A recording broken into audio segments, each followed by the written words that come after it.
سلام دوستان، خیلی خوش اومدین به ویدیو. ما تو این ویدیو اومدیم بترکیم، یعنی از خنده بترکیم. بریم واسه این ویدیو، یعنی سعی کن نخندی. لطفا کانال رو نه لایک ویدیو رو بزنی و ساب بزنی، عشق منی، و بریم واسه این ویدیو.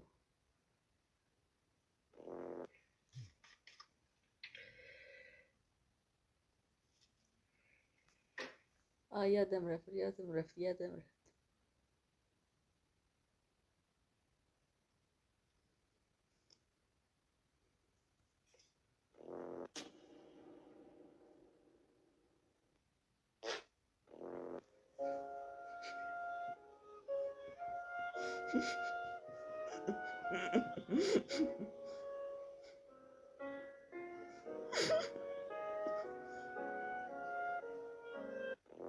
بله به مناسبت میلاد حضرت مسیح واسه مشاهیر مسیحیمون 20 درصد تخفیف در نظر گرفتیم. خواهش میکنم، خدا نگهدار.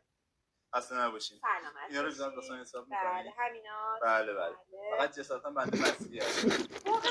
نه اول فصل. آقا سجاد یواش. آقا سجاد این دیگه چه سمیه؟ باشین یه بار دیگه. مامان یواش. حمید آقا میفته مامان جان. آقا سجاد مامان. سینه خانه تو و این دل سرای تو.